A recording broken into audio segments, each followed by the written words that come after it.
আমরা hotel good ওয়ানে ছিলাম, 3 তলাতে। এখন বেরিয়ে পড়তেছি, অলমোস্ট 1টা বেজে গেছে। সামনের এই পাহাড়টার নিচে গেলে ফেওয়া লেক। যদি সময় আমাদের কম, যার জন্য আমরা আজকে এখানে সময় দিই নাই। এখন বেরোচ্ছি, বাকি কথা রাস্তায় হবে। আজকের পারমিশন নিয়ে সব কিছু নিয়ে আজকে কথা হবে ইনশাল্লাহ সামনে।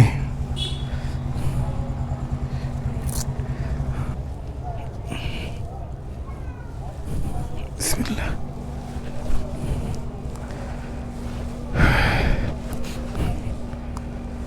বিসমিল্লাহি তাওয়াক্কালতু আলাল্লাহ, লা হাওলা ওয়ালা কুওয়াতা ইল্লা বিল্লাহ।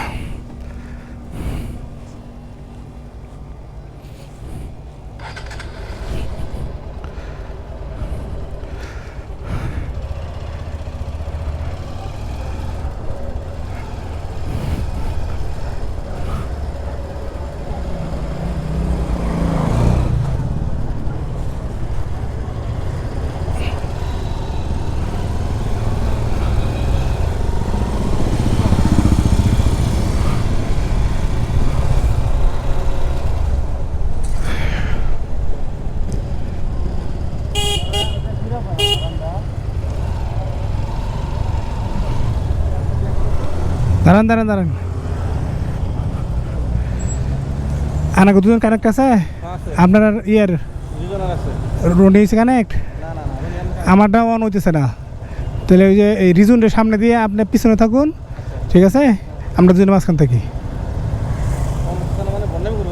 অন হইতেছে না, চাপতাছি। অনই হয় না, যে ইয়ে থেকে বন্ধ করলাম। দেন দেন, ওর আগে দিন, রিজনটা আগে দিবেন। ম্যাপ তো আপনি গুলেন যে আপনার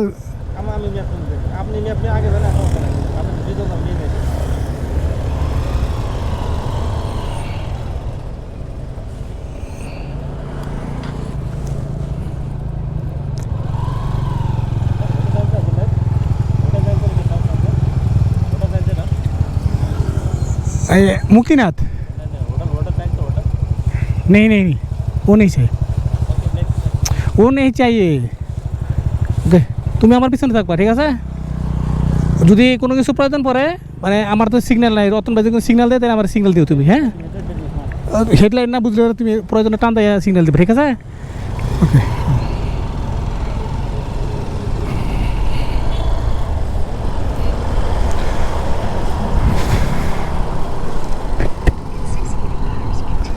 পোখরা পোখরা, এই তো ডানে হলো ফেওয়া লেক। আমার লাইফে সবচেয়ে আনন্দদায়ক একটা জায়গা, মানে লেকের বিষয়টা এত আনন্দ দিচ্ছিল এই ফেওয়া লেকে 2022 সালে যখন আসছিলাম।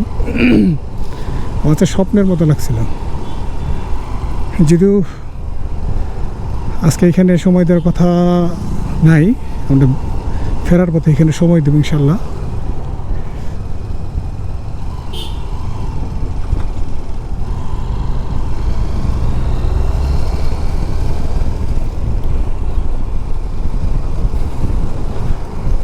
আজকে আমাদের ডেস্টিনেশন আপাতত আমরা বেনি দিয়ে রাখছি। বেনি এখান থেকে 96 কিলোমিটার, 3 ঘন্টা প্লাস সময় লাগতেছে, দেখাচ্ছে 3 ঘন্টা 7 মিনিট লাগবে। রাস্তা ভালো, আশা করি গুগল যা বলতেছে তার থেকে কম সময় চলে যেতে পারবো। আর রাস্তায় যেহেতু সুন্দর সুন্দর দৃশ্য দেখতে পাবো, ওই সময় দাঁড়িয়ে ছবি টবি তুলতে ইচ্ছে করবে।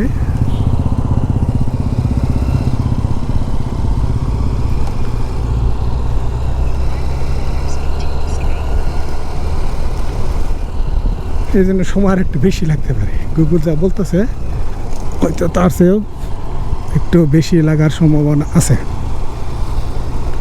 যাই হোক, প্যারা নাই, বেরিয়ে পড়ছি। শহর থেকে বেরোই, তারপরে আজকের পানবিন সংঘাত কথাগুলো একটু পরে বলতেছি ইনশাআল্লাহ। বেরিয়ে গেছে, সাথেই থাকেন, দেখতে থাকেন। নেপালের রাস্তা আগের থেকে অনেক উন্নত হয়ে গেছে। প্রথম যখন 17 সালে আসি তখন এত সুন্দর রাস্তা ছিল না।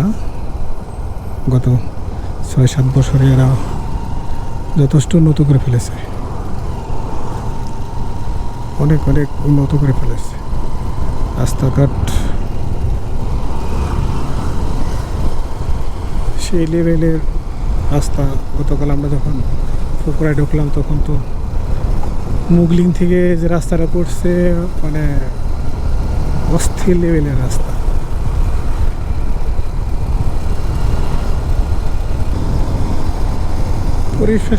পরিবেশটাকে একদম ছবির মতো মনে হইতেছে। এত সুন্দর রাস্তা, দুই পাশে এত সুন্দর সুন্দর ঘর, বিল্ডিংগুলা ছোট ছোট, আর এই পাশে বড় পাহাড়। তার পাহাড়ের উপরে দেখেন মেঘ জমে আছে, মানে মারাত্মক লেভেলের একটা ভিউ পাচ্ছি আমরা, দেখতে পাচ্ছি। ও ওয়াসম ওয়াসম, কি বলবো।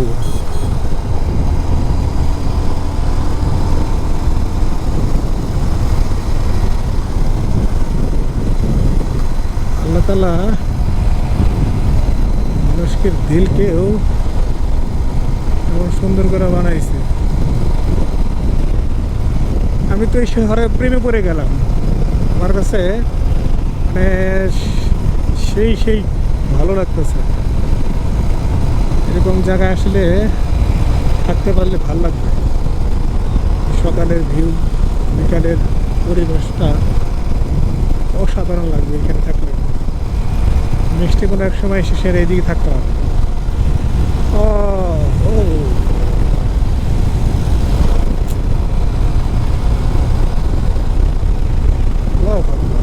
আল্লাহু আকবার কাবীরা।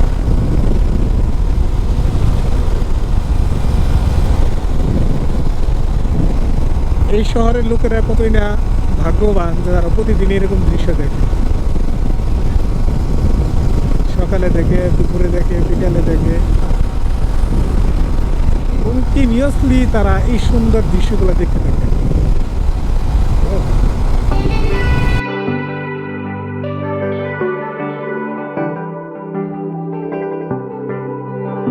আমরা যে এলাকা দিয়ে যাচ্ছি এলাকার নাম হলো পেডি। এখন দুই পাশ থেকে পাহাড় একদম কাছে চলে আসছে।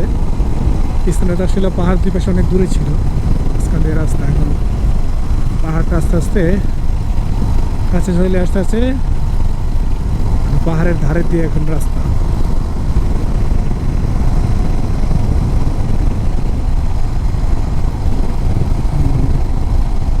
এই সাথে আমাদের বাম পাশে একটা ঝর্ণা, বাম পাশে ঝর্ণা না আসলে নদী,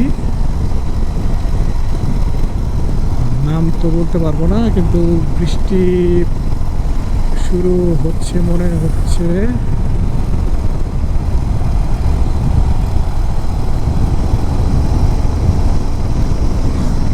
বৃষ্টি পড়লে তো রাইডিং জ্যাকেট পরে নিতে হবে, কিছু করার নাই।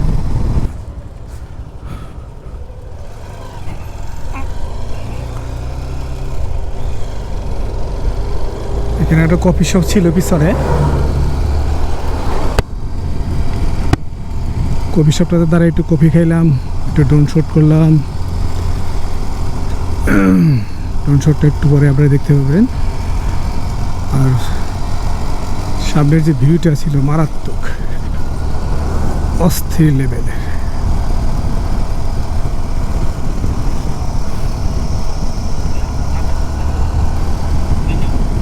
আজকে বেনি পর্যন্ত যাইতে পারবো সম্ভবত, 72 কিলোমিটার বেনি এইখান থেকে। আরো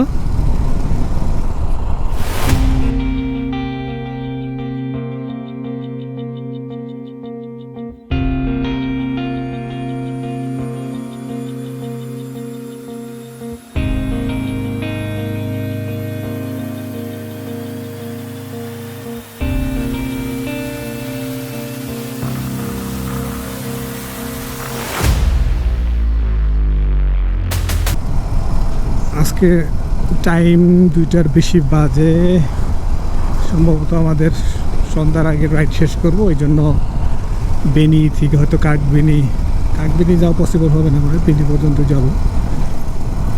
আমরা রাইড সন্ধ্যার আগে শেষ করব, এই জন্য যে পর্যন্ত যেতে পারি। বেনিতে গিয়ে সময় শেষ হয়ে গেলে বেনিতে থাকবো। টেনশনের কিছু নাই, প্যারার কিছু নাই, রিল্যাক্সে রাইড করব, সময় আছে পর্যাপ্ত।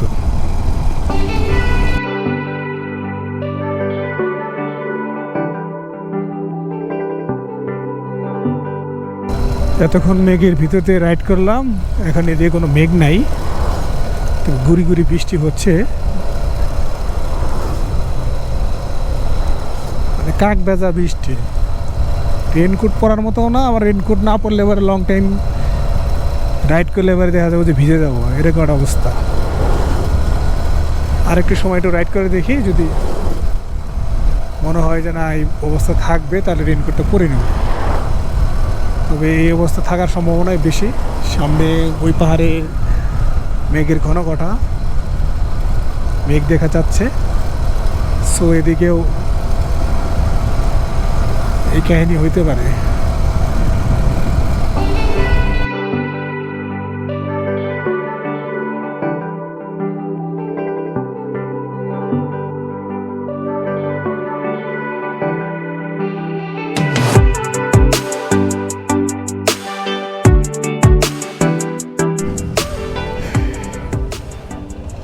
আমরা এই ধাবাতে দাঁড়াইছিলাম একটু বৃষ্টির কারণে রেনকোট পরার জন্য। রেনকোট পরে এখন রওনা হয়ে যাচ্ছি। বৃষ্টি যে খুব একটা বেশি তা না, ভারী বৃষ্টি না, কিন্তু হালকা হালকা বৃষ্টি গায়ে লাগার মতো।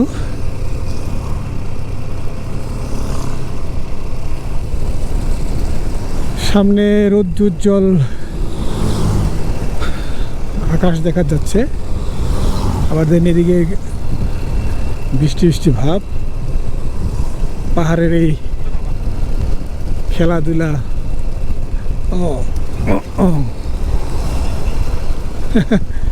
অনেক হাই ওইখানে। পাহাড়ের বৃষ্টির খেলাধুলা আসলে ভালোই লাগে।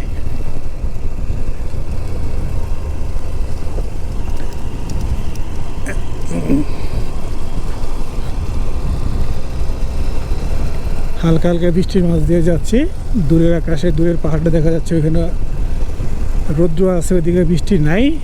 হয়তো বা এই পাহাড়টাকে পরিত্যাগ করে ওই পাহাড়ে যখন আমরা প্রবেশ করব তখন আবার এই বৃষ্টি থাকবে না।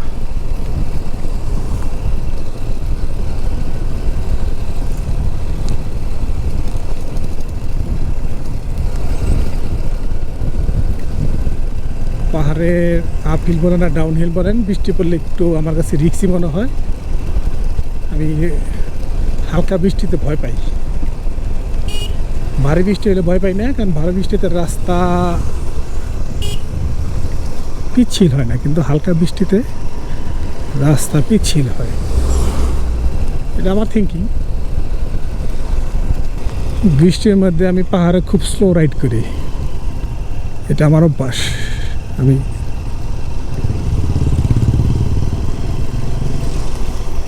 অফ রোড বলেন আর পাহাড় বলেন এগুলো পছন্দ করি, কিন্তু সেফলি।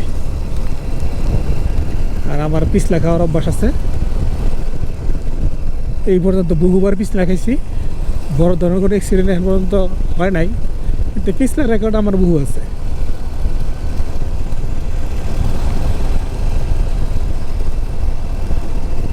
তবে গত বেশ কয়েকটা ট্যুরে পিছলা খাই নাই, 64 জেলার ট্যুর, ক্রস কান্ট্রি, টিটি 2বার মারলাম গত বছর, এগুলো হয় নাই। আবার নেপালেও চলে আসছি, এখন পর্যন্ত আলহামদুলিল্লাহ ভালো রাইড করতেছি, দেখা যাক। দাওয়া, আমরা এখন যে এলাকায় আছি এর নাম হলো দাওয়া। আর একটু উচ্চারণটা দাওয়াত দিলে খারাপ হইতো না।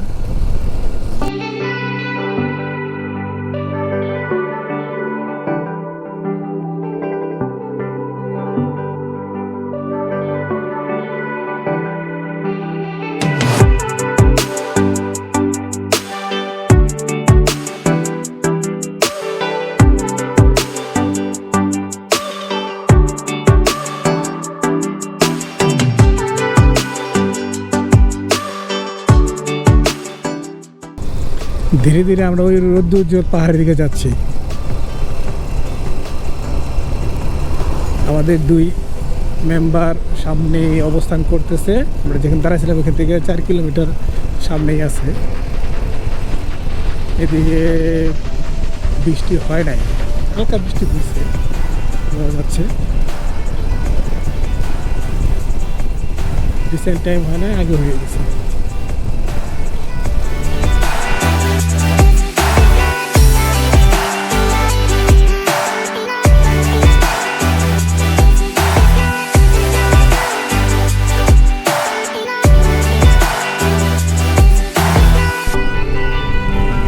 पुष्पा झुकेगा नहीं साला, लेकिन আমার মাথা ঝুঁকতেই হয়।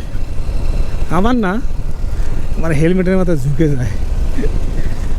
হেলমেটের ভিতরের যে গ্রিপগুলো আছে মাথার সাথে যেগুলো লাগে এগুলো লুজ হয়ে গেছে, ভাব পড়ার পরেও লুজ। এখন মনে হচ্ছে ভিতরে ডাবল ভাব পড়তে হবে।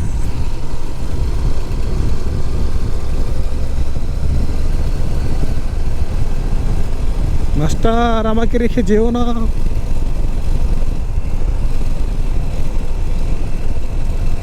পাহাড়ে তো তোমার আবার আর রতন ভাইয়ের স্পিড থাকে সেই লেভেলের, আমার আবার স্পিড কম থাকে।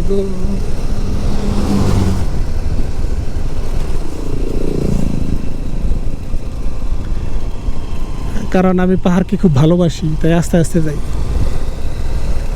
ও কি সুন্দর একটা ঝর্ণা মিস করলাম। আমার তো মনে হয় যে প্রত্যেকটা জায়গায় দাঁড়ায় দাঁড়িয়ে ছবি তুলি আর ভিডিও করি আর ড্রোন শট নেই। এই যে মানে ঝর্ণাটা পাশে অনুযায়ী খেলাম। এখান থেকে বেনি আরো 50 কিলোমিটার, 2 ঘন্টার রাস্তা দেখাচ্ছে। আমরা স্লো রাইড করতেছি, এই জন্য গুগল আমাদের স্লোভাবে মানে ডিরেকশন দিতেছে। তা নাহলে 2 কিলোমিটার 50 কিলোমিটার রাস্তা 2 ঘন্টা দেখাবো কেন?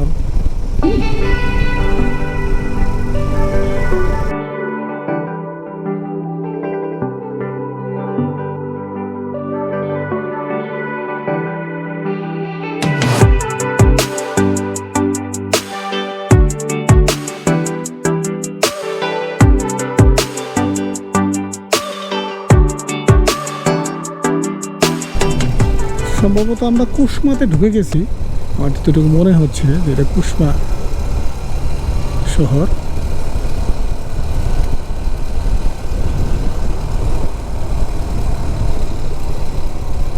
সব লেখা নেপালি ভাষায়, তো ওই জন্য বুঝতে কষ্ট হইতেছে। পাতি খোলা ব্রিজ, সুন্দর সুন্দর দারুণ দারুণ একটা ভিউ পাচ্ছি আমরা এখন। ডাউন হিলে নামতেছি আর ভিউটা সেই লেভেলের দারুণ।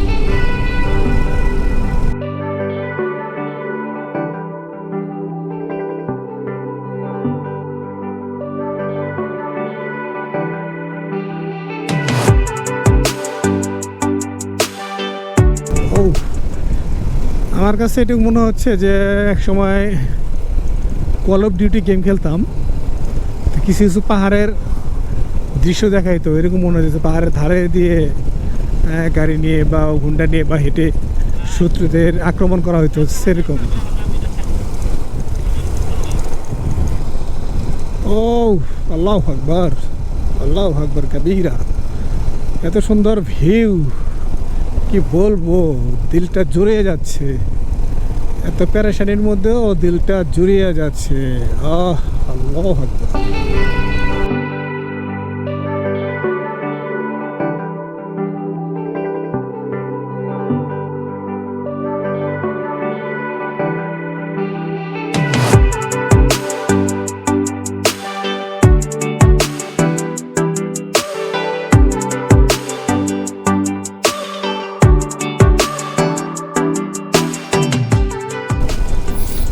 আসসালামু আলাইকুম রহমতুল্লাহ।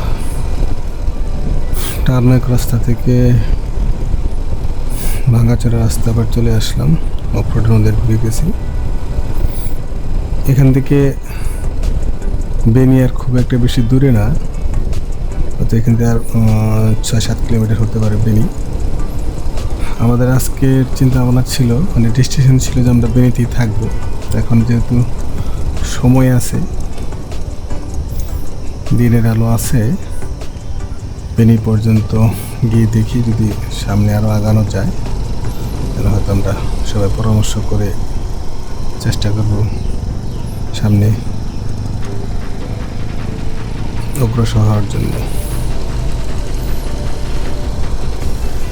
সুবহানাল্লাহ, এই যে নদী সবসময় আমাদের পাশে বয়ে চলছে তার আপন গতিতে। ট্রাকটা খুব ভেজাল করতেছে, পার হইতে দিতেছে না, নিজে ঠিক মন যাইতে পারতেছে না।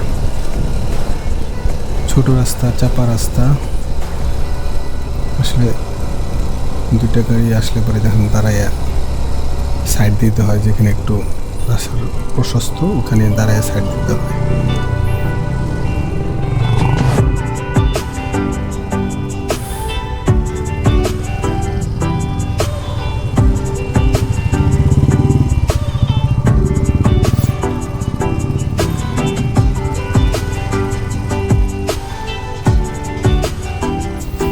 ট্রাকটাকে পাস করাটা খুব জরুরি। রাস্তার যে কন্ডিশন একটু রিস্ক হয়ে যায়। না, ও আর গতিতে যাক, আমি আস্তে আস্তে যাই। ওই পাশ থেকে আবার প্রাইভেট কার সিগন্যাল দিয়ে বসে আছে।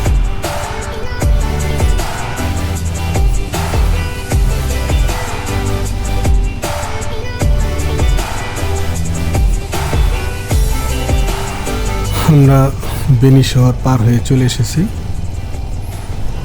হাসাজি ভাইয়ের সাথে দেখা হয়েছিল, আমাদের টিমের সাথে।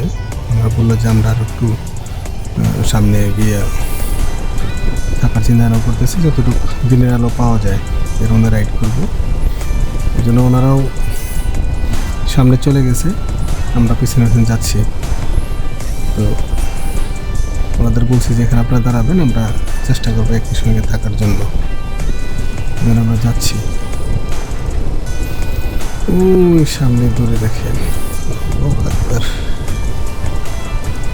পাহাড়ের বরফের পাহাড় দেখা যাচ্ছে। এটা কোনো একটা বড় রেঞ্জ হবে, অন্নপূর্ণা বা নীলগিরি, যাই হোক কিছু একটা হবে। আমরা চিনি না, হয়তো বা কাউকে জিজ্ঞেস করে নিতে হবে যে আসলে ওটা সামনের বরফের এই রেঞ্জটা নাম কি। গতকাল আমরা এই হোটেলে এসে রাতে পৌঁছেছিলাম 7টার দিকে। তো রাতের বেলার কোনো ভিডিও করি নাই। সকালবেলায় আমরা রেডি হয়ে যাচ্ছি, এখন বের হয়ে যাব ইনশাল্লাহ। পরবর্তী ব্লগে এখান থেকে ব্লগ শুরু করব।